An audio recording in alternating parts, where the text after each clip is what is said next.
our regular Sunday, April 12th, Easter Sunday. Happy Easter for everyone throughout the world.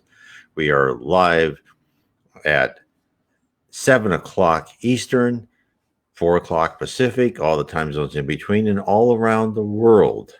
And today's a special day, of course. It's Easter. We're all celebrating the resurrection of Christ, our leader in heaven, our Father, the ones who created this planet, who husbanded and guided the animals and the human race and guided our history and helps guide each of us individually to become better souls. And guess what? Today is the perfect chapter for Easter because today is the chapter talking about be perfect, chapter 17. So how do we become perfect, and what did Jesus mean about being perfect? Well, let's see what Allan Kardec wrote in his wonderful book, The Gospel According to Spiritism. Now, first, before I finish this, for those listening to us on YouTube or BitChute, please subscribe to this channel. Please hit the bell so you're notified. Please leave a thumb up and share this video. That helps the algorithm. It helps us spread Spiritism far and wide, and people will learn about what the other side of the veil, what it's like to be not in our physical body. And let me tell you, the easy answer, it's from everything I've read, and not just Spiritist literature, it's much better. So let's get into, this is exciting today, let's get into chapter 17, Be Perfect. Let me hide this. Bring up chapter 17. So, this is what Allan Kardec wrote in Matthew chapter 5, verse 44 and 46 to 48. But I say unto you, love your enemies, bless them that curse you, do good to them that hate you, and pray for them which despitefully use you and persecute you. For if you love them which love you, what reward have you? Do not even the publicans the same? And if you salute your brethren only, what do you more than others? Do not even the publicans so? Be therefore perfect, even as your Father which is in heaven is perfect. So, then Allan Kardec writes, since God possesses infinite perfection in all things, the proposition be perfect as your celestial Father is perfect, if taken literally, would presuppose the possibility of attaining absolute perfection. If it were given to man to be as perfect as his Creator, then he would become his equal, which is inadmissible. But the people to whom Jesus spoke did not understand this nuance, which caused him to limit himself to the presentation of a model and tell them they must strive to reach it. Those words then must be understood in the sense of relative perfection, that which humanity is capable of achieving and which most nearly approaches the divinity. What does this perfection consist of? Jesus said, in loving one's enemies, in doing good to those who hate us, in praying for those who persecute us. In this way, he shows that the essence of perfection is charity in its most ample form, because it implies the practice of all the other virtues. In fact, by observing the results of all the vices, and even of simple defects, it can be recognized that there is not one which does not more or less disfigure the sentiment of charity, because all of them have their beginning in selfishness and pride, which are the negation of it. And of course, in the Spirits book, they talk about what is the worst defect we have, which is selfishness, which from selfishness comes everything else. And he talks about becomes pride. And here, Allan Kardec also says, you're not as charitable because of selfishness. I'll carry on. This is due to the fact that everything which overstimulates our self-esteem destroys, or at least weakens, the elements of true charity, which are benevolence and indulgence, abnegation, which means, don't give yourself everything. Love for one's fellow creatures, which extends for one's love for one's enemies, that cannot be allied to any effect which is against charity. Therefore, for this reason, it is always an indication of a greater or lesser moral superiority. From this, it follows that the degree of perfection is in direct relation to this extent of this love. It was for this reason that Jesus, after having given his disciples the rules of charity and all that they contain of the most sublime, said to them, "Be perfect as your celestial Father is perfect." So Allan Kardec goes on and, and gives us some more detail. The truly good person is the one who complies with the law of justice, love, and charity in their highest degree of purity. If they examine their conscience concerning their own actions, they will ask themselves if they have violated those laws, if they had practiced any evil, if they have done all the good that was possible, if they have voluntarily disregarded any occasion to be useful, if anyone has any complaint to make of them, and finally, if they have done to others everything that they would wish done to themselves. So let's look at that, because that sentence when they starts out, if they examine their conscience, that I believe that the idea of examining your conscience is one of the very first important steps we can make in our quest for spiritual improvement towards perfection. What is our conscience? There are two things. Now, a lot of people complain, let's say I believe in Spiritism and I believe in karma and I have to pay for my past wrongs, but what do I know what to do? What am I paying for if I don't have memories of my past life? And, that is always an excellent question. So there's a couple things that we need to be told. The first is the spirit world is so intelligent and so smart and creative. It doesn't matter that you know or not. It matters that they create the test, the trial for you to elicit what emotional response they wish to, in order for you to, one, know that the wrong that you created in the past, even though you don't know what that wrong is, for you to know that you never want to do what you have done to somebody else again, because that was probably done to you in some manner or form.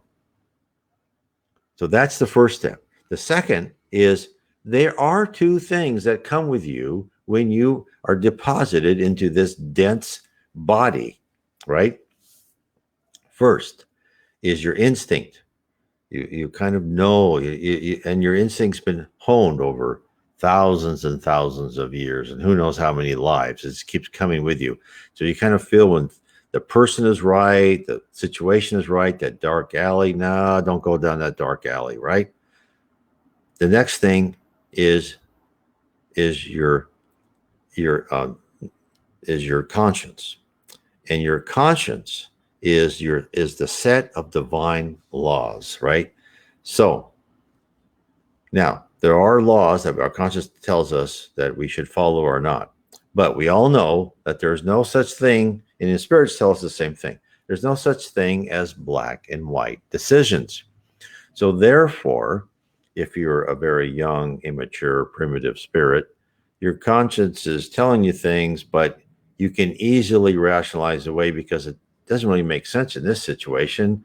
I have to live, so I have to kill this person, right? So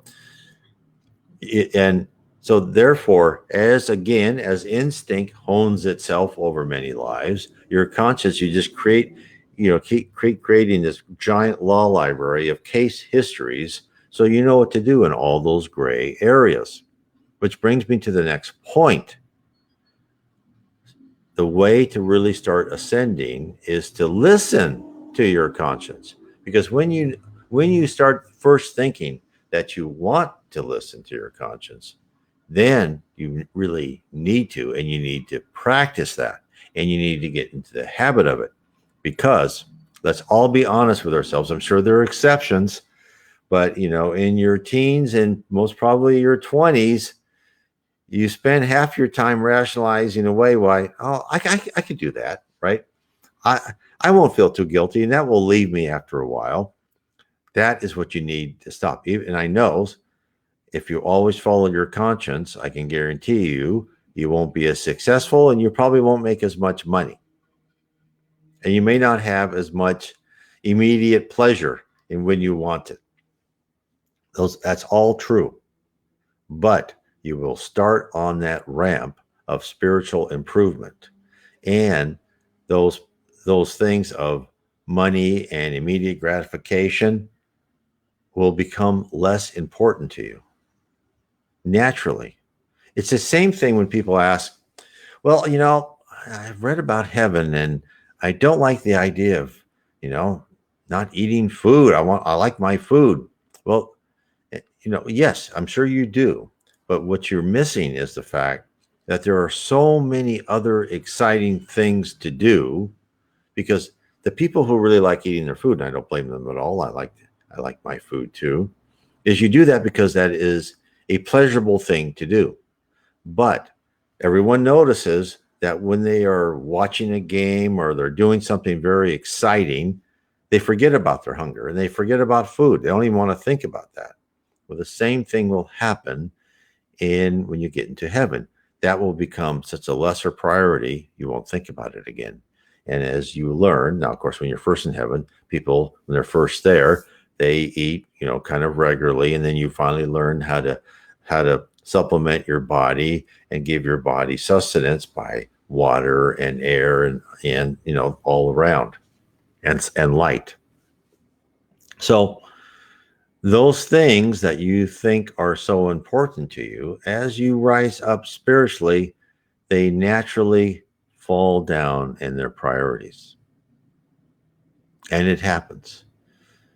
It's happened to me. It happens to many people. I have a friend of mine who has gone through, you know, bouts of unemployment, and he had money, and then the money was gone, and his credit cards went up, and then he kept trying to live the same lifestyle, and the credit cards went up, and then finally, I really believe the spirit world was saying, okay, we're going to teach you this lesson again, and he's finally got it. He says, now he earns money, he's paying off his cards and buying, the latest wine or whatever. It's not that important to him anymore. Just it's not even on his radar. He's concentrating on cleaning out his spiritual baggage, right? Getting rid of his material goods and living as simply, and he's much more happy than before. We can all do the same, but we have to start. And of course, this is what Jesus said, be perfect. And to be perfect, you need to start on the path to perfection. So let me bring up one more example for everyone. And that is, so you might ask, okay, well, how do I really start? What's the path for perfection? How do I, ascend spiritually? Well, there is a great poem in the book, Missives of Hope. And this was a poem by Andre Louise. And let me bring that up for everyone.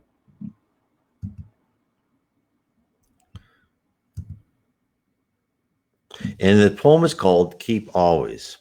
And this poem is what I base my book, How to Live Inner Peace Through Spiritism, on.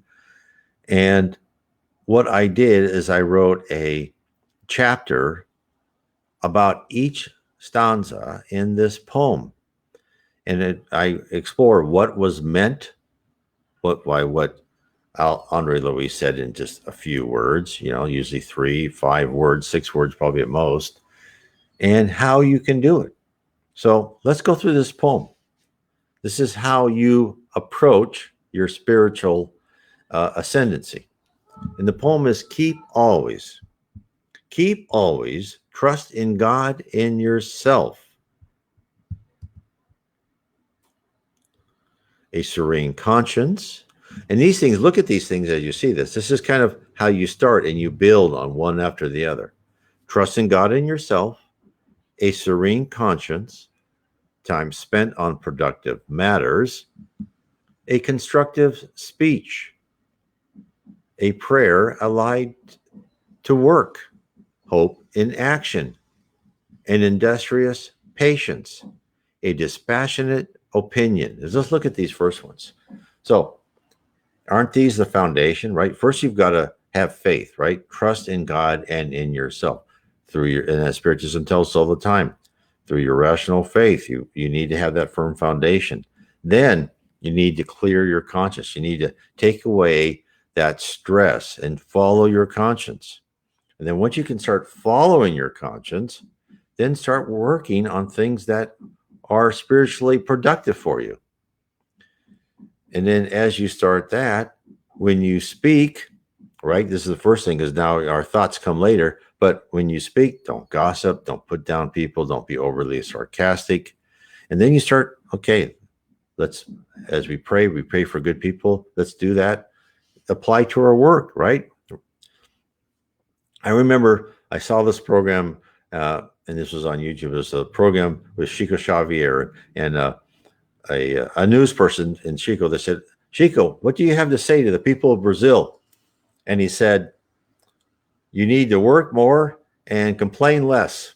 And that was his words to the people of Brazil. I thought, oh, okay, there you go. And of course, that's what this, I've read that many times, right? And people have probably heard these things as, they always say a good spirit understands his trials and doesn't complain about them. And of course, when I read that first, I go, well, that wasn't me because I was complaining about everything that happened to me bad. But eventually you don't, right? You understand what they're there. And then hope in action, right? You hope, you pray, you think of the best. And then industrious patience. Now that is tough, right? When you need to have patience, that was very hard for me. When I wanted something, I wanted it now. But as the spirits tell us, everything has a time and a place, right? There is a season for everything under the sun. And sometimes, just like when you have a child, you teach them over and over again. And that lesson may not be learned for years, maybe 10 years. But you give them little seeds. And then you don't force that person to learn something because that doesn't work. They have to want to do it.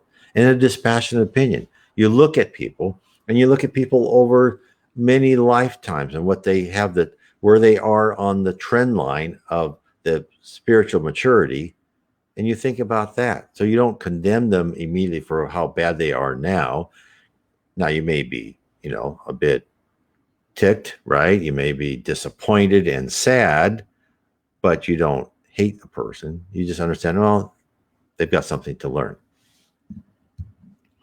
Then they go on how to be better. So they say the blessing of comprehension. Of course, that comes with more and more studying of Spiritism, is when you can really understand that everyone is at a different space within their long trek up towards perfection, right? Then you can forgive a lot more. A participation in everyone's progress. Help when you can. The smallest little thing is to help. A compassionate attitude. Be helpful. Don't lord it over people, and just try be as nice as possible under whatever circumstances your friends or passerbys or whoever is in trouble. Truth enlightened by love. So know yourself, know the state of other people, but love them for it. You don't have to tell them an obvious truth like, oh, you failed completely, you're a loser, right? That could be the truth in a certain matter, but that's not how you want to put it.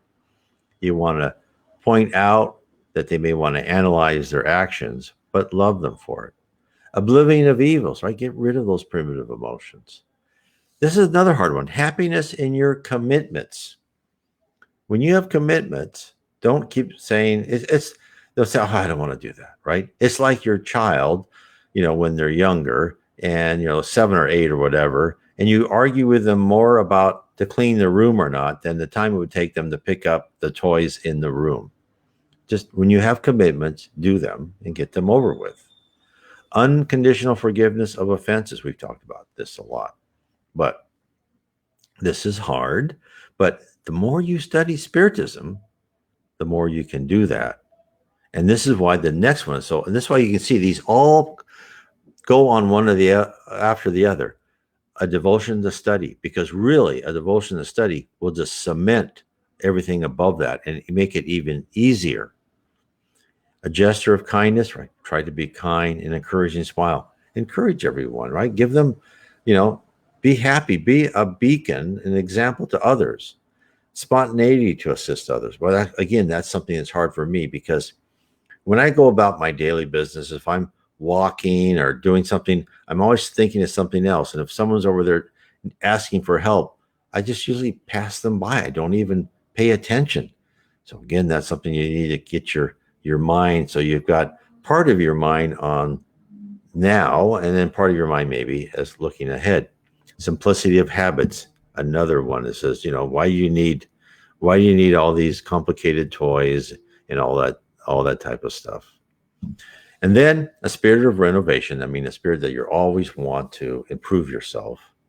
Fostering of tolerance. Again, this goes after you've studied and you become nice and you want to help others.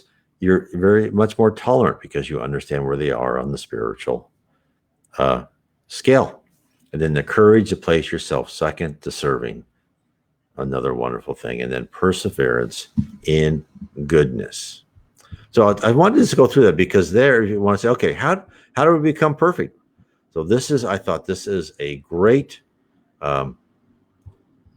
example of the spirit world, meaning Andre Luis in this instance, and this is all in my book, How to Live Inner Peace Through Spiritism, is giving you a blueprint on how to improve yourself. And that is very important.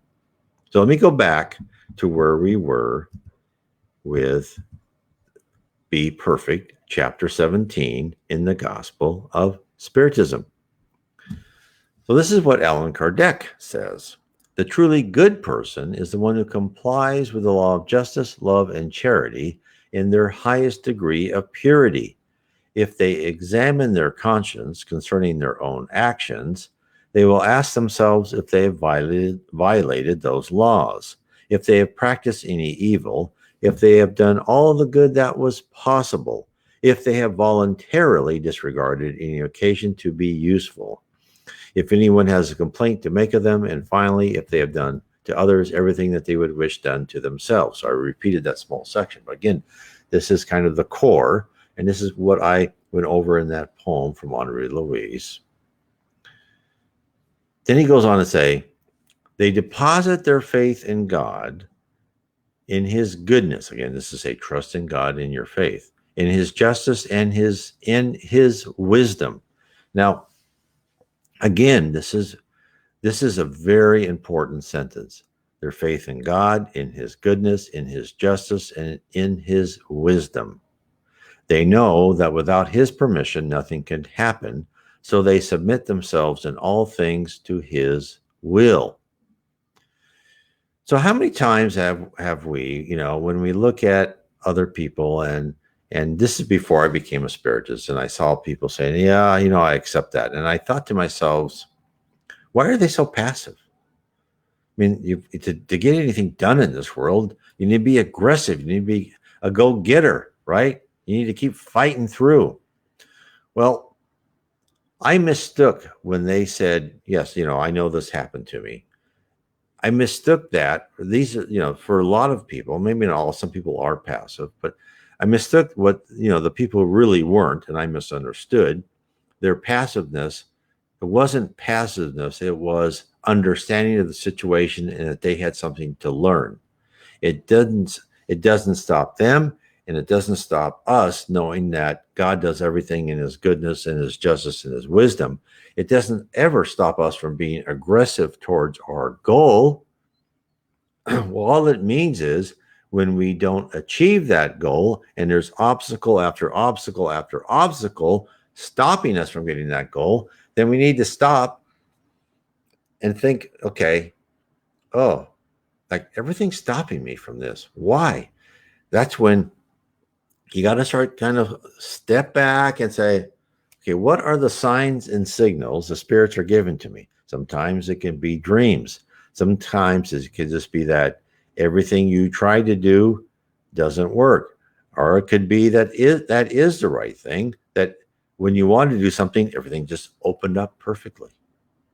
I've had both happen, right? I've had a part where my wife and I wanted to sell our house and buy another house, and that everything we looked at, it was either already sold. I mean, it was amazing. It just, one after another. Anything we liked was off the market before we could. And the market wasn't that hot, right? It wasn't like this is super hot market. It was like it was just everything we wanted didn't work out. Then we went to buy land, and we didn't like the land anywhere. There's always something wrong. There's some zoning thing, or extra floodplain or whatever. So we kind of said, oh, okay, well, it looks like they don't want us to do that. But then when we decided, okay, we're going to go refinance the house, tear it down to its studs, and remodel it. It just at the bank, we found a great builder, did a wonderful job. Um, it just went like clockwork. Everything worked out perfect. That tells you. So you need to look at these things.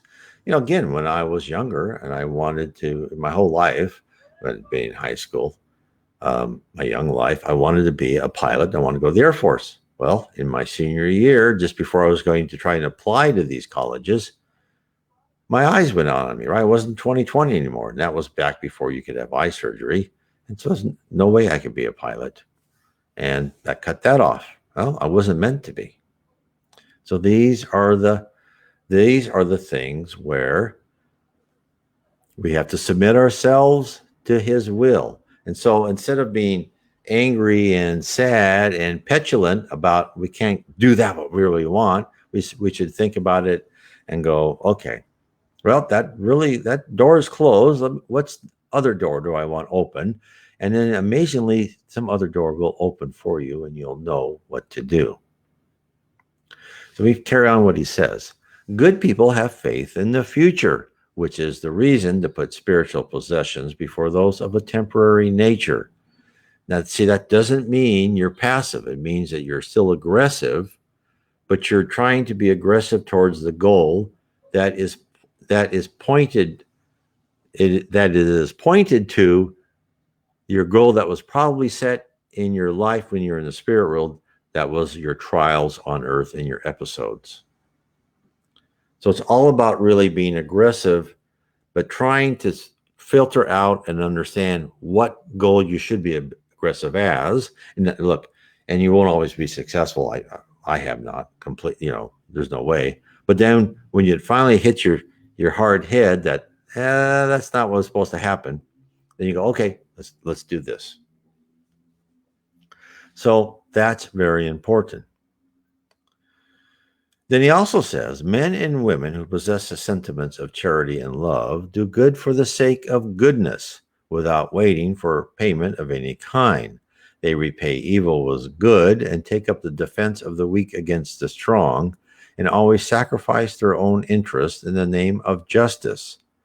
These kind of people encounter satisfaction in the benefits they are able to spread, in the service they are able to render, and in the happiness they promote, in the tears they are able to dry, and in the consolation they offer to those who are afflicted. Their first impulse is to always think of others before themselves, and to look after these interests before looking after their own. On the other hand, the selfish person always calculates the benefits and losses arising from any generous action. And boy, that's been me for many, many years. And I don't know if I'm on the previous sentence. I'm kind of in between those two sentences. I try to help others, but I do like say, well, can I afford that?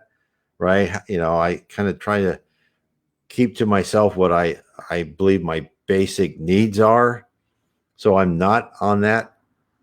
I do calculate the benefits and losses, so I'm not there yet. So I've analyzed that, right? So I know I need to be there. Okay. Talking about signs and signals, we are asked a good question. Is there such a thing as destiny? For example, is someone born to become a king, a president of a country, etc.? And the answer is absolutely yes. And you can read a lot about this. If you read Emmanuel's book, Psychograph by Chico Xavier, It gives you a lot of examples. There's other examples through other spiritist literature, but the book On the Way to the Light, which talks about the whole how the spirit world has guided the history of the world. And to give you a couple of examples, Napoleon. Now, so just give you some examples and some things that happen and don't happen according to what the spirit world wanted. Napoleon was destined to become the leader of France. And Emmanuel says, yes, we put Napoleon on France, and his job was to reorganize France, and get it out of the chaos. He goes, but we were kind of worried because he's awfully a good military person. And he goes, in the spirit world, when he saw that he went and he attacked Egypt, he said, oh, he's coming back to where he's been before. And so he overstepped what his destiny was by taking over all of Europe. Now, the spirit world made sure, Russia, when he invaded Russia, wasn't very good, destroyed his armies. And then in Waterloo again, you see all these little things that happen. And when you read history now, you think, oh, okay, the spirit world probably played a little pivotal part in that part. So the answer is yes, some people are destined for these different things. Socrates was a minister of Jesus. He came to the earth to become a philosopher and spread his knowledge. He foreshadowed Jesus. Henry the Navigator of Portugal, the spirit world put him in that place. And so he could start the whole, about how to navigate and, currents and all that type of stuff. So when Columbus was ready to find, the new world, although I know other people found it before and there were people on it, but, let's just talk about general history, that would all happen. So absolutely, there's absolutely destiny. And now when you say a king or a president or whatever, there's also destiny for each of us. We could be destined to be, married to a person and have great kids. And those kids could then be the great king or whatever, right? Allan Kardec, when he, the person who codified the Spirits book, he was destined to codify the Spirits book. Now, let's say the spirit world, this really brings up an interesting thing. Let's say the spirit world wants someone to come and codify, let's say, make the Spirits book. Now, it's very interesting with Chico. That's why the lectures by Geraldino are very important. What he said, and this was in English, and I don't remember the URL. I put it in this, but I don't remember where it is. But he said, one time, he asked Chico, what would have happened if Allan Kardec didn't do the Spirits book? And Chico said, well, you know what? They had like 50 other people who were going to do things similar. But Allan Kardec was the one that was really successful. So like any good organization, this is what's so exciting about learning about Spiritism. Because the more you know about the spirit world, you recognize that we do kind of the same, not as well, right? Very imperfect, but we're, that's why you can tell humans are just modeled after this. So they had backup plans. In fact, one of the most interesting backup plans was the Apostle Paul. What Emmanuel said in the book on the road to the light, they said that the spirit world knew that the apostles around Jesus were kind of more within their own religious centric, and they weren't really interested in promoting the new word to other people, the Gentiles, anyone outside of the Jewish faith. So they had Paul at the ready. And after Jesus died, that's when Paul, on the road to Damascus, when Jesus met him, and he had that big revelation, because of course he was the persecutor before, and then he became like, this guy is just focused like, no one else is focused. Okay, now this has happened to me. I'm going to spread this. So again, that was a backup plan. They had backup plans for Allan Kardec. In fact, I don't know if I remember the person's name. There was a medium, I think it was Andrew something, Andrew Davis or something like that, who wrote a lot of books. They were quite popular at the time about the spirit world, all about the spirits. He goes, but the reason he kind of failed in getting Spiritism going is because he had talked to priests and reverends in the United States, and he agreed to take out the part about reincarnation because they were really pushing back against reincarnation. And by taking really, one of the fulcrums of Spiritism, because how do you explain karma? If you don't have reincarnation, how do you explain really the rest, right? It doesn't match. The puzzle doesn't come together without reincarnation. His books, were, sold for a bit, but then it just died. And of course, then, Allan Kardec became the real codifier. So when there's something very important, the spirit world may have, a couple candidates for that king, or they may just, put all that stuff. So again, it all depends on the importance and how they want to move things. One other thing, just another anecdote. So when there's somebody important, like Allan Kardec, when he wrote his spirits book, he had all sorts of spirits around him giving him inspiration. When Chico Xavier wrote the books, let's as an example, by Andre Luis, that whole series of books. He didn't just have Andre Luis standing over him and psychographing, okay, this is the paragraph. There was I forgot what people said, but there was 8 to 10 spirits around and then concentrating on what they wanted to say. In the books by the Reverend G. Val Owen, there's always teams of spirits. But what they do is they have a team of spirit with that medium, and then they pick one spirit who is have a better affinity, right? They have a better connection to that medium, and they put their thoughts through that one spirit, and that spirit tries to interpret and meld together those thoughts and put it in whatever modern language, to that time person or that medium, so that person can pick it up in a language they can understand. Because a lot of spirits, they haven't been on Earth for 300 years or so, and they're using, grammar and syntax that has passed really the culture by. So anyway, I went off on a tangent there, but I hope that explains a lot to people, and it's very interesting because you can go, just when you think about your own life and, where you went, right? Your Uncle Charlie called and they said, well, we got a job for you. And all of a sudden you were in this, job family that you never thought you wanted. But now you've been there for 40 years and you're retired, right? And was Uncle Charlie's call, was that a chance or was that synchronicity? Was that part of pushing you on the path that you should go? Think about those things. A lot happens to you, a lot that you have no idea that you're being, it's like kindergartners that don't understand that they're being, kind of pushed to one side. They just kind of keep going, oblivious to everything. And we're a lot like that. But when you study Spiritism, your eyes are more open and you see, okay. Well, I see someone's pushing me on that direction. It's very interesting. Okay. Let's get back to the important person, Allan Kardec, and chapter 17, Be Perfect. So this is what he says.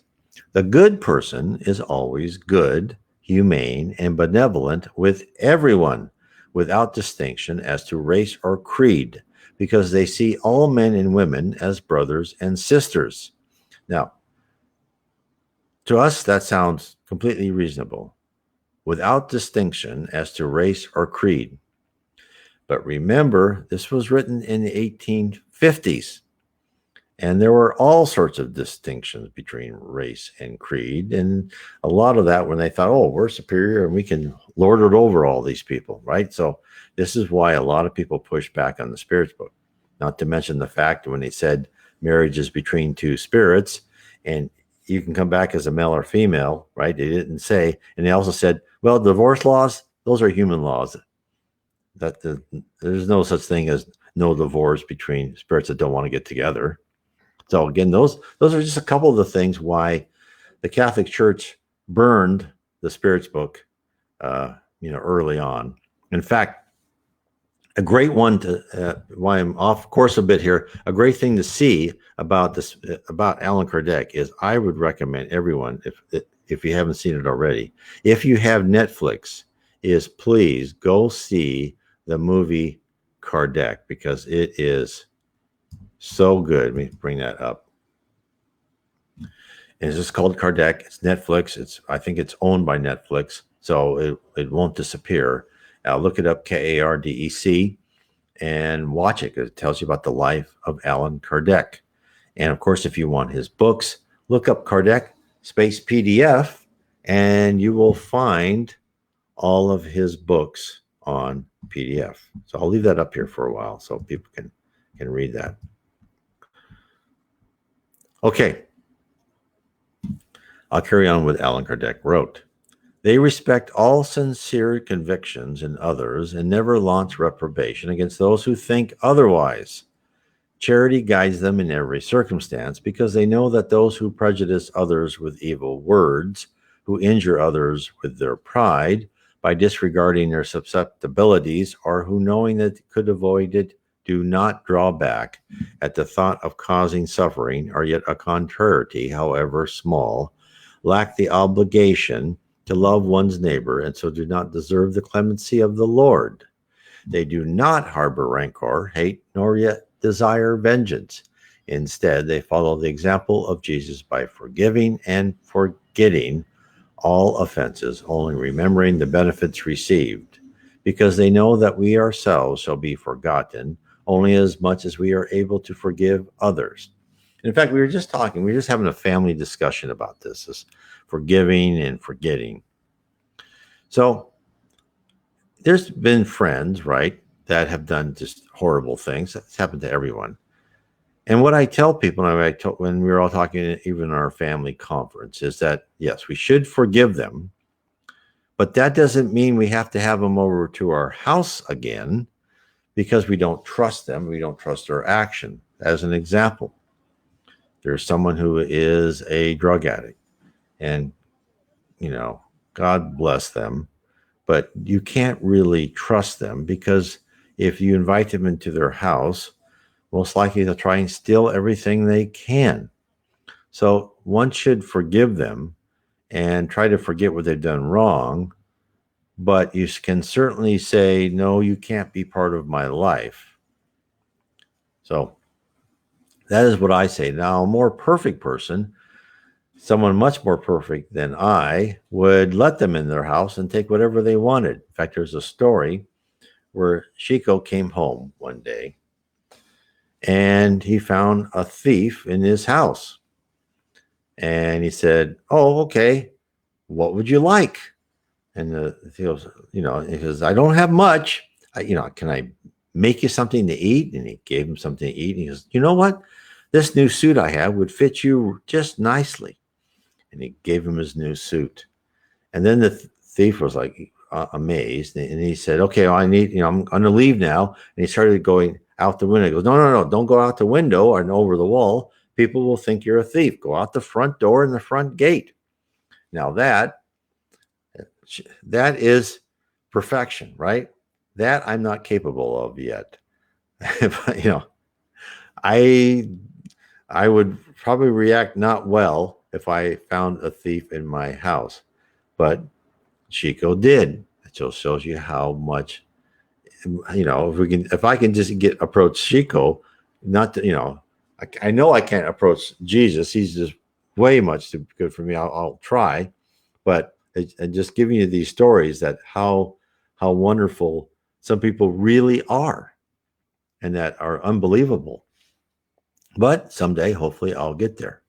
I don't think I would get there this life. I'll try, but that's maybe a bridge too far for me. Let me carry on. These people, these kind of people, are indulgent with the weaknesses of others because they know that they also need indulgence. Remembering that Christ said, "Let he who is without sin cast the first stone." They do not take pleasure in looking for defects in others, nor in calling attention to them. And if necessity obliges them to do so, they always try to look for the good qualities so as to lessen the bad ones. Good people study their own imperfections and work unceasingly to combat them using all their strengths, so that tomorrow they will be able to say that they are just a little better than they were the day before. And to me, I think that is the most important, is for us to analyze our imperfections and know what we have to improve. And that's what I try to do on my programs, is I try to expose what I think my imperfections are. So other people could probably do a better job than I can. But to be honest of where I think, well, I'm not there yet. And that's what I have to improve. And I think if we all think of ourselves in that manner, with our temper, our attitudes, our prejudices, and just, know that we don't have to sacrifice ourselves and be doormats. We can still focus. We can be indignant when things, are wrong in our eyes, but we just don't lose our temper. We don't spread primitive emotions everywhere. We focus our energies and try to repair or reconcile whatever situation we are in. And a lot of that is reconciling our mind and listening to our conscience.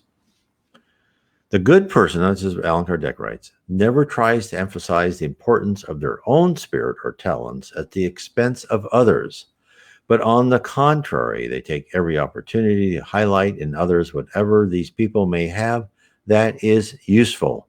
They are not conceited about their riches, nor of any personal advantage, knowing that everything has been given to them may be taken away. They use but do not abuse the possessions which have been conceded to them, because they are only a deposit for which they will be required to give full account. And of course, that is important.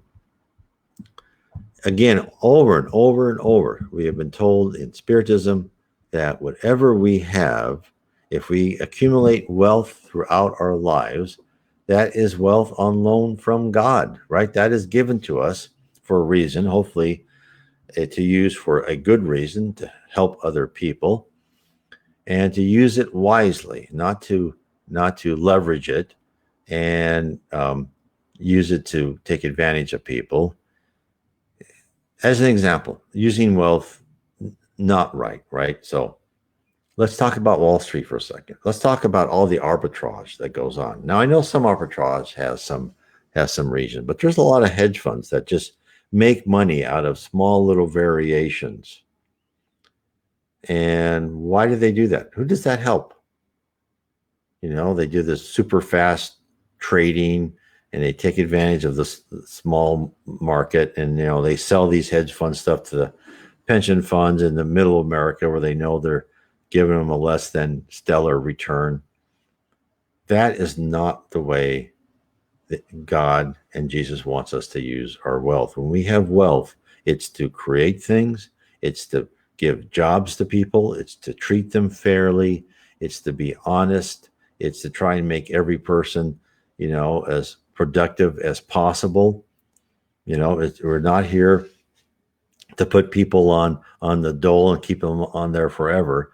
That's not why they're on earth. They need to learn to work and produce and support themselves, at the same time increasing their spirituality while they are getting at least the minimum for their material existence.